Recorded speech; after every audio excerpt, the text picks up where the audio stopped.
বন্ধুরা, ইতিহাস বলে যুদ্ধে জয়ী বা বিজিত দেশ থাকে, কিন্তু বাস্তবতা বলে যুদ্ধে আসলে কেউ জেতে না। যুদ্ধে যেটা সবথেকে বেশি হারায় তা হলো মানবিকতা এবং কিছু নিষ্পাপ প্রাণ।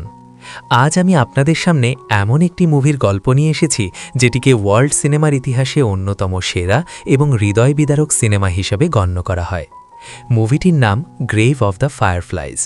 স্টুডিও জিবলির এই অ্যানিমেশন মুভিটি দেখে কান্না আটকানো প্রায় অসম্ভব। এটি কোনো কাল্পনিক হিরোর গল্প নয়, এটি দ্বিতীয় বিশ্বযুদ্ধের সময় জাপানের এক ভাই ও বোনের বেঁচে থাকার করুণ সংগ্রামের গল্প। তো চলুন হৃদয়ে পাথর রেখে শুরু করা যাক আজকের গল্প। রেল স্টেশন এবং আত্মার মুক্তি। গল্পের শুরুটা হয় 1945 সালের 21শে সেপ্টেম্বর। আমরা দেখি সান্নোমিয়া রেল স্টেশনের এক অন্ধকার কোণে একটি 14 বছরের কিশোর নাম সেইতা মৃত্যুর সাথে পাঞ্জা লড়ছে। তার শরীর কঙ্কালসার, পরনে ছেঁড়া কাপড়। তার পাশেই আরও অনেক গৃহহীন মানুষ পড়ে আছে, কিন্তু কেউ তাকে দেখার নেই। সেইতা বিড়বিড় করে নিজের বোনের নাম নিচ্ছে। কিছুক্ষণ পর সেইতা মৃত্যুর কোলে ঢলে পড়ে। স্টেশনের সুইপাররা এসে তার মৃতদেহটি অবহেলায় সরিয়ে ফেলে। সেইতার পকেট থেকে একটি ছোট টিনের কৌটো পড়ে যায়। সুইপারটি কৌটোটি ছিঁড়ে ফেলে দেয় মাঠের দিকে। কৌটোটি খুলতেই সেখান থেকে বেরিয়ে আসে কিছু সাদা হাড়ের টুকরো আর এক ঝাঁক জোনাকি পোকা। আর তখনই জোনাকির আলোয় সেখানে উদয় হয় সেইতার ছোট্ট বোন সেতসুকোর আত্মা। একটু পরেই সুস্থ সবল সেইতার আত্মাও সেখানে আসে এবং বোনকে জড়িয়ে ধরে। তারা দুজনে ট্রেনে চড়ে বসে, যেন এক নতুন যাত্রার উদ্দেশ্যে। এখান থেকেই গল্প আমাদের নিয়ে যায় অতীতে, যখন এই ট্র্যাজেডি শুরু হয়েছিল। গল্প ফ্ল্যাশব্যাক করে চলে যায় কয়েক মাস আগে। দ্বিতীয় বিশ্বযুদ্ধ তখন শেষের পথে, কিন্তু জাপানের ওপর আমেরিকার বোমাবর্ষণ তখনও থামেনি। কোবে শহরে তখন বিপদ সংকেত বা সাইরেন বেজে ওঠে। সেইতা এবং সেতসুকো তাদের মায়ের সাথে দুপুরের খাবার তৈরি করছিল। সাইরেন শুনে মা ব্যস্ত হয়ে পড়েন। তিনি হার্টের রোগী ছিলেন, তাই সেইতা তাকে আগে শেল্টারে বোমা থেকে বাঁচার নিরাপদ স্থানে পাঠিয়ে দেয়।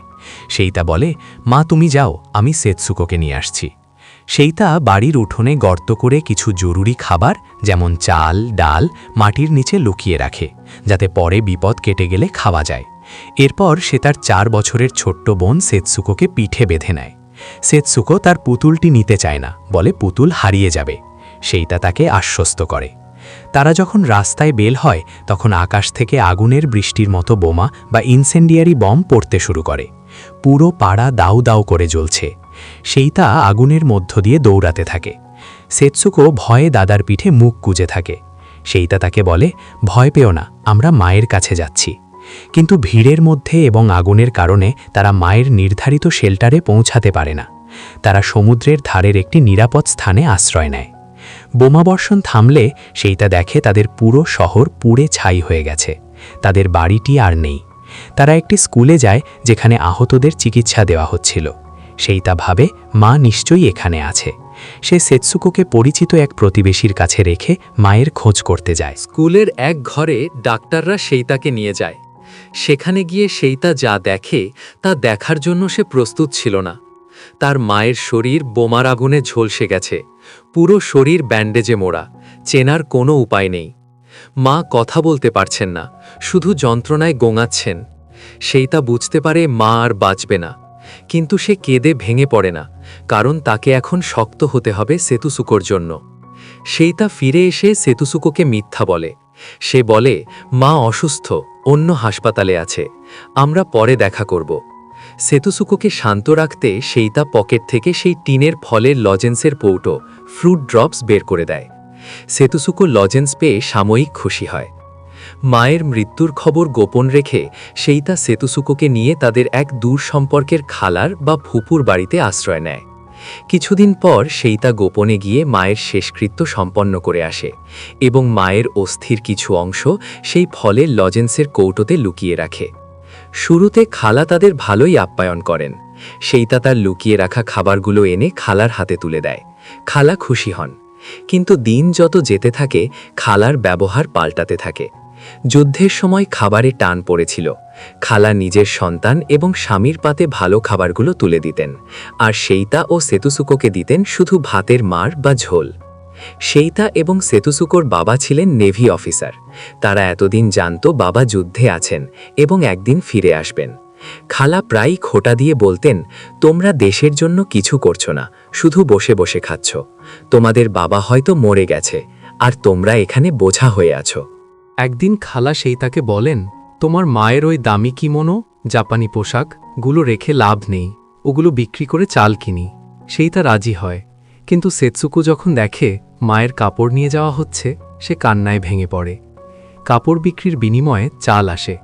সেই রাতে খালা এবং তার পরিবার পেট ভরে ভাত খায়, কিন্তু সেইতা আর সেতসুকোকে দেওয়া হয় সামান্য খাবার। সেইতা প্রতিবাদ করে না, কিন্তু তার মনে অভিমান জমে। সেতসুকো প্রায়ই রাতে কাঁদে, মায়ের জন্য বায়না ধরে। খালার ঘুম নষ্ট হয় বলে তিনি তাদের বকাঝকা করেন। একদিন দুপুরে সেইতা আর সেতসুকো বাড়িতে বসেছিল। খালা এসে অপমান করে বলেন, তোমরা কি সারা জীবন অন্যের ঘাড়ে বসে খাবে? নিজের রান্না নিজেরা করতে পারো না? এই অপমান সহ্য করতে না পেরে সেইতা সিদ্ধান্ত নেয় তারা আর এখানে থাকবে না। তাদের কাছে কিছু জমানো টাকা ছিল। সেইতা একটি স্টোভ এবং কিছু চাল কিনে আনে। তারা খালার বাড়ির উঠোনেই আলাদা রান্না করে খাওয়া শুরু করে, কিন্তু তাতেও শান্তি ছিল না। খালা তাদের অস্তিত্বই সহ্য করতে পারছিলেন না। অবশেষে সেইতা সিদ্ধান্ত নেয় তারা এই বাড়ি ছেড়ে চলে যাবে। সেতসুকোকে নিয়ে সে একটি ঠেলাগাড়িতে তাদের সামান্য জিনিসপত্র চাপিয়ে বেরিয়ে পড়ে। খালা তাদের আটকান না, বরং খুশিই হন। তারা শহরের বাইরে একটি হ্রদের ধারে পরিত্যক্ত এক বোমা শেল্টার বা গুহায় আশ্রয় নেয়। জায়গাটি নির্জন, কিন্তু অন্তত সেখানে কেউ তাদের অপমান করবে না। প্রথম কটা দিন তারা খুব আনন্দে কাটায়। সেই তার সেতসুকো রান্নাবান্না করে, হ্রদে স্নান করে এবং স্বাধীনভাবে বাঁচার স্বপ্ন দেখে। রাতে গুহার ভেতরটা খুব অন্ধকার লাগত, সেতসুকো ভয় পেত। তাই সেই তার হ্রদ থেকে অনেকগুলো জোনাকি পোকা, ফায়ার ফারিস ধরে এনে মশারির ভেতরে ছেড়ে দিত। জোনাকির আলোয় গুহাটি মায়াবী হয়ে উঠত। সেতসুকো অবাক হয়ে বলতো, দাদা, জোনাকিরা এত আলো দেয় কেন? সেইতা তাকে যুদ্ধের জাহাজের গল্প শোনাত। কিন্তু পরদিন সকালে ঘটে এক হৃদয়স্পর্শী ঘটনা। সেইতা ঘুম থেকে উঠে দেখে সেতসুকো মাটির গর্তে মরা জোনাকিগুলোকে কবর দিচ্ছে। সেইতা জিজ্ঞেস করে, তুমি কি করছো? সেতসুকো উত্তর দেয়, খালা বলেছিল মা মারা গেছে এবং তাকে কবর দেওয়া হয়েছে, তাই আমি জোনাকিদের কবর দিচ্ছি। আচ্ছা দাদা, জোনাকিদের কেন এত তাড়াতাড়ি মরে যেতে হয়? সেইতা থমকে যায়। সে বুঝতে পারে ছোট্ট সেতসুকো জেনে গেছে যে তাদের মা আর নেই। খালা তাকে বলে দিয়েছিল। সেইতা কান্না চেপে রাখে। জোনাকিদের স্বল্প আয়ু যেন তাদের নিজেদের জীবনেরই প্রতিচ্ছবি। আলো জ্বলে, কিন্তু খুব দ্রুত নিভে যায়। গুহায় তাদের আনন্দের দিনগুলো বেশি দিন টেকে না। তাদের কাছে থাকা চাল ফুরিয়ে আসে। টাকা থাকলেও বাজারে খাবার নেই। সেতসুকো অপুষ্টিতে ভুগতে শুরু করে। তার শরীরে ফুসকুড়ি দেখা দেয়, চুলকানি শুরু হয়। সেইতা বোনকে বাঁচানোর জন্য মরিয়া হয়ে ওঠে। সে রাতের অন্ধকারে কৃষকদের ক্ষেত থেকে আলু, আখ চুরি করতে শুরু করে। একদিন আখের ক্ষেতে চুরি করার সময় মালিক তাকে ধরে ফেলে। লোকটা সেইতাকে নির্মমভাবে মারধর করে। সেতসুকো পাশে দাঁড়িয়ে কাঁদতে থাকে, দাদাকে মেরো না, দাদাকে মেরো না। সেইতা মার খেয়েও ক্ষমা চায়, আমার বোন অসুস্থ, আমাকে ছেড়ে দিন। কিন্তু লোকটা তাকে পুলিশের কাছে নিয়ে যায়। পুলিশ অফিসারটি অবশ্য দয়ালু ছিলেন। তিনি বুঝতে পারেন যুদ্ধের কারণে বাচ্চাটি চুরি করেছে। তিনি সেইতাকে ছেড়ে দেন। থানা থেকে বেরিয়ে সেইতা দেখে সেতসুকো বাইরে দাঁড়িয়ে আছে।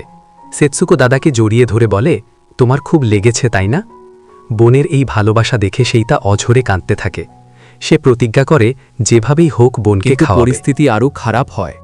বোমা পড়ার সাইরেন বাজলে সবাই যখন শেল্টারে পালাত, সেইতা তখন মানুষের খালি বাড়িতে ঢুকে খাবার এবং কাপড় চুরি করত। সে নিজের নৈতিকতা বিসর্জন দেয় শুধু বোনের জন্য। এদিকে সেতসুকোর অবস্থা খারাপ হতে থাকে। সে এতটাই দুর্বল হয়ে পড়ে যে উঠে দাঁড়াতে পারে না। সেতসুকো এখন হ্যালোসিনেশন বা ভ্রম দেখতে শুরু করে। সে মাটির দলা বা মার্বেলকে খাবার মনে করে মুখে দিতে যায়। লজেন্সের টিনটা অনেক আগেই খালি হয়ে গেছে। এখন সেই তাতে জল ভরে ঝাঁকিয়ে সেই জলটুকু বোনকে খাওয়ায়, যাতে ফলের একটু স্বাদ পাওয়া যায়। সেইতা সেতসুকোকে নিয়ে ডাক্তারের কাছে যায়। ডাক্তার পরীক্ষা করে বলেন, ওর শরীরে অপুষ্টি দেখা দিয়েছে, ভালো খাবার দরকার। সেইতা রেগে যায়, খাবার কোথায় পাবো, আপনি ওষুধ দিন। কিন্তু ডাক্তার কিছুই করতে পারেন না। সেইতা ব্যাংকে যায় তাদের জমানো সব টাকা তুলতে। ব্যাংকে গিয়ে সে জানতে পারে জাপান যুদ্ধে হেরে গেছে এবং আত্মসমর্পণ করেছে। সে আরও জানতে পারে যে জাপানের ইম্পিরিয়াল নেভি ধ্বংস হয়ে গেছে, অর্থাৎ তার বাবাও আর বেঁচে নেই। সেইটা এবার পুরোপুরি ভেঙে পড়ে, তার শেষ আশাটুকুও নিভে গেল। বাবার ফিরে আসার আর কোনো সম্ভাবনা নেই। কিন্তু এখন শোক করার সময় নেই, সেতসুকোকে বাঁচাতে হবে। সেইতা প্রচুর খাবার, তরমুজ, ডিম, চাল কিনে গুহায় ফিরে আসে। সে এসে দেখে সেতসুকো মাটিতে শুয়ে আছে এবং নিজের মনে কথা বলছে। সেতসুকোর হাতে দুটো পাথর। সে পাথরগুলো সেইতার দিকে বাড়িয়ে দিয়ে বলে, দাদা নাও, রাইস বল খাও, আমি তোমার জন্য বানিয়েছি। সেইতার বুক ফেটে কান্না আসে। সে বুঝতে পারে তার বোন মৃত্যুর খুব কাছে চলে গেছে। সেতসুকো পাথরকে ভাত মনে করছে। সেইতা তাড়াতাড়ি তরমুজ কেটে বোনের মুখে দেয়। সেতসুকো খুব কষ্টে একটু খায় এবং বলে, খুব সুস্বাদু। রান্না করতে শুরু করে। সে বোনকে বলে, তুমি একটু ঘুমাও, আমি ডিম ভাত রান্না করে তোমাকে ডাকব। সেতসুকো চোখ বন্ধ করে। সেটা যখন রান্না শেষ করে খাবার নিয়ে আসে ততক্ষণে অনেক দেরি হয়ে গেছে। সেতসুকো আর কখনো চোখ খোলে না। যুদ্ধের এক নীরব বলি হয়ে সে পৃথিবী ছেড়ে চলে যায়। সেইতা সারা রাত বোনের মৃতদেহের পাশে শুয়ে থাকে। পরের দিন সকালে সে একটি বড় ঝুড়ি কেনে। সেতসুকোর প্রিয় পুতুল, তার ছোট ব্যাগ এবং সেই খালি লজেন্সের কৌটোটি ঝুড়িতে রাখে। তারপর সেতসুকোর নিথর দেহটি ঝুড়িতে রেখে কাঠ দিয়ে সাজায়। সেইতা নিজেই আগুন দেয়। আগুনের লেলিহান শিখা যখন তার আদরের বোনকে গ্রাস করছিল তখন চারপাশে জোনাকিরা উঠছিল। বোনের ছোট্ট শরীরটি ছাই হয়ে যায়। সেইতা বোনের হাড়ের কিছু অংশ সেই লজেন্সের কৌটোতে ভরে নেয়। এরপর সে একা হয়ে যায়, সম্পূর্ণ একা। গল্পের শেষে আমরা আবার ফিরে আসি সেই প্রথম দৃশ্যে, রেল স্টেশনে। সেইতাও কিছুদিন পর অপুষ্টিতে মারা যায়, কিন্তু মৃত্যুর পর তারা মুক্তি পায়। আমরা দেখি সেইতা এবং সেতসুকোর আত্মা একটি পাহাড়ের ওপর বসে আছে। তাদের চারপাশে হাজার হাজার জোনাকি জ্বলছে। তারা এখন আর ক্ষুধার্ত নয়, তাদের কোনো ভয় নেই। তারা নিচে তাকিয়ে আধুনিক জাপানের ঝলমলে কোবে শহরের দিকে তাকিয়ে থাকে। যুদ্ধ তাদের কেড়ে নিয়েছে, কিন্তু তাদের ভালোবাসা অমর হয়ে আছে। বন্ধুরা, গ্রেভ অফ দ্য ফায়ারফ্লাইজ শুধু একটি সিনেমা নয়, এটি যুদ্ধের গালে একটি চড়। এটি আমাদের মনে করিয়ে দেয় যে অহংকার আর ক্ষমতার লড়াইয়ে বলি হতে হয় সেতসুকোর মতো হাজারো নিষ্পাপ শিশুকে। এই মুভিটি দেখার পর হয়তো আপনার রাতের ঘুম কেড়ে নেবে, কিন্তু এটি দেখা প্রতিটি মানুষের জন্য জরুরি। ভিডিওটি কেমন লাগলো কমেন্টে জানান। যদি হৃদয় ছুঁয়ে থাকে তবে একটি লাইক দিন এবং শেয়ার করুন। এমন আরও মুভি এক্সপ্লেনেশন পেতে আমাদের চ্যানেলটি সাবস্ক্রাইব করুন। দেখা হবে পরের ভিডিওতে। ধন্যবাদ।